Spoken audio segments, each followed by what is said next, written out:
Hello everyone. Voter list से कटेंगे नाम। निर्वाचन आयोग के द्वारा एक नई पहल शुरू की गई है जिसके माध्यम से वोटर लिस्ट में अब गैर भारतीय नहीं रहेंगे। इसका प्रयोग बिहार विधानसभा चुनाव में शुरू किया जा चुका है, जहां एसआईआर लागू किया गया है, जिसके माध्यम से कई सारे लोगों का नाम जो है वोटर लिस्ट से कट रहा है।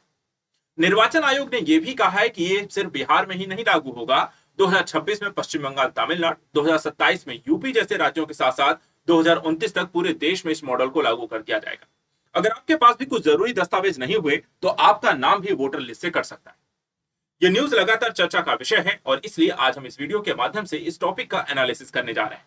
समझेंगे आखिर निर्वाचन आयोग के द्वारा लागू किया जा रहा एसआईआर क्या है, इसमें कौन से जरूरी दस्तावेज मांगे जा रहे हैं, स्क्रीनिंग की प्रक्रिया और नियम क्या होंगे, वो किस तरीके से पूरे देश में लागू किया जाएगा, बिहार के बाद यूपी में इसे कब तक लागू किया जाएगा, और साथ ही साथ इसको लेकर के क्या संवैधानिक पहलू हैं, विपक्ष के द्वारा देखा जाए तो इसका विरोध क्यों किया जा रहा है। शुरुआत यहां पर करेंगे कुछ न्यूज आर्टिकल के साथ, जिसमें यहां पर इसके न्यूज जो है चर्चा का विषय क्यों है उसको उसके बारे में पता चलेगा। देखिए यहाँ पे दो न्यूज आपको आती है, एक भास्कर में यहाँ पर आपको देखने को मिलती है, जहां बताया गया है कि क्या क्वेश्चन एक तरीके का पूछा गया है कि क्या बिहार में 2 करोड़ वोटर लिस्ट के नाम कट रहे हैं, 2003 के बाद वालों का वेरिफिकेशन होगा, और 15 तरीके के सवालों के जवाब जो हैं वो समझने जरूरी है कि लोगों का नाम यहाँ पर क्यों कट रहा है।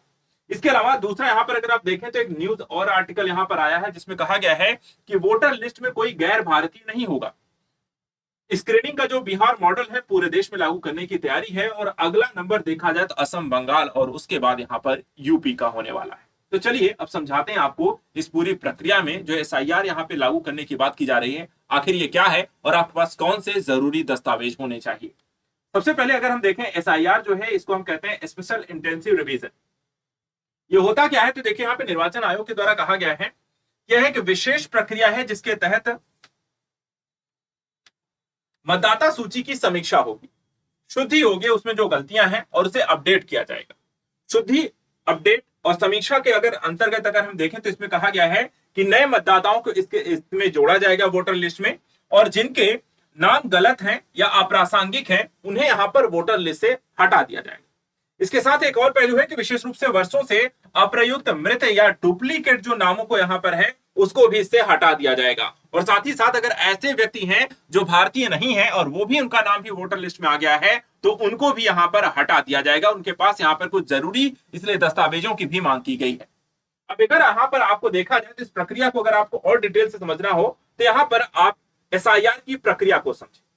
एसआईआर की प्रक्रिया क्या है, देखिए यहां पे दो बातें यहां पर ध्यान रखनी सबसे पहले जरूरी है। पहला है, सबसे पहली प्रक्रिया जो शुरू की गई है कि ड्राफ्ट वोटर लिस्ट को यहां पर अपडेट करने की बात शुरू हुई है, और निर्वाचन आयोग के द्वारा देखा जाए तो सबसे पहले ड्राफ्ट यहां पर मतदाता सूची प्रकाशित करता है जिसमें यहां पर मौजूदा जो है सभी नाम आपको शामिल होंगे। दूसरा यहां पर देखा जाए इसके बाद क्या होगा कि दावे और आपत्तियां यहां पर आमंत्रित की जाएंगी। एक नागरिक फॉर्म निकाला जाएगा 6, 7, 8 और इसके जरिए आप यहां पर आवेदन कर सकते हैं। जो फॉर्म नंबर 6 होगा उसमें नया नाम अगर आपको जोड़ना है वोटर लिस्ट में, अगर आपको नया नाम यहां पर जुड़वाना है तो उसके लिए आपको फॉर्म 6 भरना है। फॉर्म 7 गलत नाम हटवाने के लिए, अगर यहां पर आपको नाम गलत हो गया है, आपका गलत वोटर लिस्ट में नाम चढ़ा हुआ है, अगर आप में उसमें सुधार कराना है तो उसके लिए आपको फॉर्म 7 भरना है। और फॉर्म 8 जो होगा सुधार और स्थानांतरण के लिए यहां पर होगा कि सुधार करने के साथ अगर आपको कहीं और वोटर लिस्ट यहां पर आपको जुड़वाना है अपना नाम तो वो भी यहां पर फॉर्म 8 के माध्यम से भर सकते हैं। नागरिक तय समय सीमा जैसे 25 जुलाई 2025 तक यहां पर आवेदन कर सकते हैं और उसके बाद यहां पर पूरी प्रक्रिया जो होगी वो बंद हो जाएगी। अब यहां पर देखा जाए स्क्रीनिंग में 11 तरीके के दस्तावेजों की भी मांग की गई है और इसमें 4 तरीके के नियमों को भी जोड़ा गया है। सबसे पहले बता दें आपके पास कौन से यहां पे दस्तावेज होने चाहिए। पहला जो दस्तावेज यहां पर मांगा गया है कि सरकारी कर्मचारी या पेंशन भोगी की आईडी या पीपीओ होना चाहिए, या यहां देखा जाए दूसरी बात यहां पर की गई कि 1 जुलाई 1987 से पहले जारी सरकारी बैंक, डाकघर, एलआईसी की आईडी, प्रमाण पत्र या दस्तावेज आपके पास होने चाहिए। तीसरा बर्थ सर्टिफिकेट, चौथा पासपोर्ट, पांचवा बोर्ड या यूनिवर्सिटी का एजुकेशन सर्टिफिकेट भी मान्य। इसके अलावा देखा जाए तो राज्य सरकार का स्थायी निवास प्रमाण पत्र, वन अधिकार सर्टिफिकेशन, जाति प्रमाण पत्र एससी, एसटी, ओबीसी का, राष्ट्रीय नागरिक रजिस्टर का दस्तावेज जहां भी उपलब्ध है, पारिवारिक रजिस्टर स्थानीय प्राधिकरण के द्वारा जो जारी किया गया है, और सरकारी मकान या जमीन का आवंटन पत्र। स्क्रीनिंग में ये 11 तरीके के दस्तावेज मांगे हैं जो आपको यहां पर लगाने हैं। जो भी यहां पर आपके पास है वो आप इसमें लगा सकते हैं। नियम क्या है स्क्रीनिंग के? तो सबसे पहले जैसे हमने कहा कि वोटर का नाम अगर 2003 की लिस्ट में है तो कोई दस्तावेज यहां पर आपको नहीं देना है, सिर्फ आपको फॉर्म भरना है। दूसरा, 1 जुलाई 1987 से पहले अगर जन्म हुआ है तो जन्म तिथि या जन्म प्रमाण पत्र आपको यहां पर स्क्रीनिंग में के दौरान आपको जमा करना है। तीसरा, 1 जुलाई 1987 से 2 दिसंबर 2004 के बीच अगर आपका जन्म हुआ है तो जन्म तिथि और जन्म स्थान दोनों का प्रमाण पत्र आपको स्क्रीनिंग के दौरान देना पड़ेगा। और चौथा, 2 दिसंबर 2004 के बाद जन्मे हैं तो जन्म तिथि, जन्म स्थान का प्रमाण और माता पिता के दस्तावेज भी आपको जमा करने होंगे। और इस पूरी प्रक्रिया के दौरान इसी चीज का लगातार यहां पर विरोध किया जा रहा है कि किसी के पास हो सकता है दस्तावेज नहीं होंगे, तो ऐसी स्थिति में उनका वोटर लिस्ट से नाम हट जाएगा और यह कहा जा रहा है कि एक संवैधानिक प्रक्रिया के विरुद्ध है। लेकिन रियलिटी क्या है वो भी आपको समझाते हैं। देखिए यहां पर स्थिति क्या है कि सबसे पहले इसको प्रक्रिया पूरी तरीके से लागू कैसे किया जाएगा और निर्वाचन आयोग का इसके संदर्भ में कहना क्या है। देखिए पूरी जो प्रक्रिया है स्क्रीनिंग की, तो बूथ लेवल पर एजेंट यानी कि बीएलए जो होंगे वो घर घर जाकर के आपको एन्यूमरेशन फॉर्म यानी कि गणना फॉर्म भरवा रहे हैं।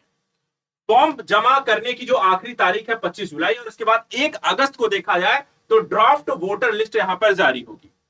जिन लोगों के नाम ड्राफ्ट लिस्ट में नहीं होंगे उनके नाम पते में कोई गड़बड़ी होगी और वो 1 अगस्त से 1 सितंबर तक यहां पर दावे और आपत्तियां दर्ज करा सकेंगे।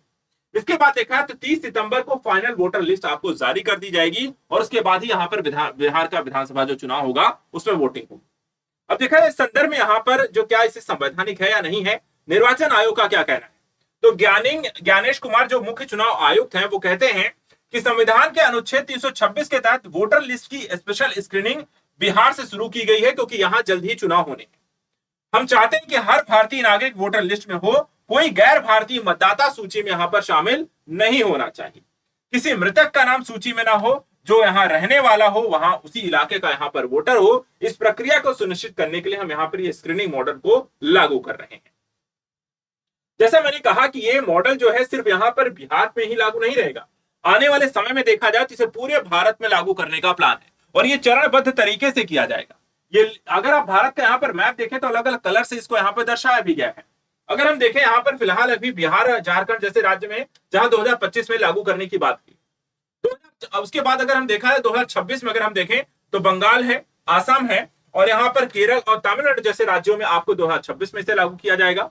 वहीं 2027 की बात करें तो यहाँ पर आपको उत्तर प्रदेश, उत्तराखंड हो गया, हिमाचल हो गया, पंजाब हो गया, गुजरात जैसे राज्यों में से 2027 तक लागू किया जाएगा।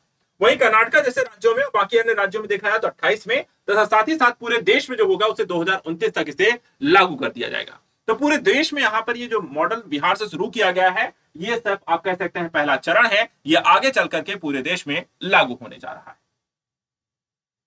वही बात करें कि एसआईआर के संवैधानिक पहलू क्या क्या है और सुप्रीम कोर्ट का इस संदर्भ में क्या कहना है। अगर देखें यहाँ पे संवैधानिक आधारों की बात तो सबसे पहले अनुच्छेद 326 को पढ़ें।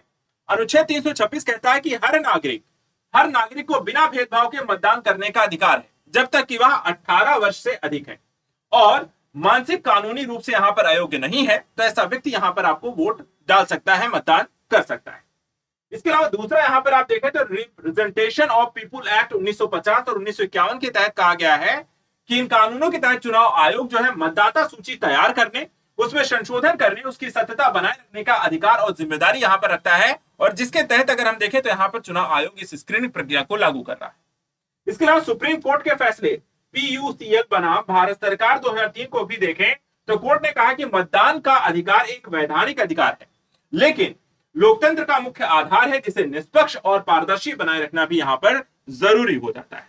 इस संदर्भ में अगर आप देखें तो पूरी एसआईआर की जो प्रक्रिया है वो इसी संदर्भ में है। मामला फिलहाल सुप्रीम कोर्ट की ओर जाता हुआ दिखाई देता है।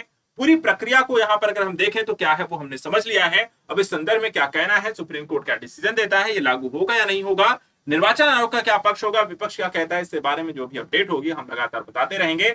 आपका क्या कहना है एसआईआर की इस प्रक्रिया को लेकर के और साथ ही साथ यहाँ पर बिहार चुनाव को लेकर। फिलहाल आज के संदर्भ में इतना ही। ऐसे इंपॉर्टेंट टॉपिक्स को लेकर के लगातार हम एनालिसिस करेंगे। वीडियो के लिए यहाँ पर आप हमारे चैनल के साथ जुड़े, सब्सक्राइब करें। Thank you so much and good luck.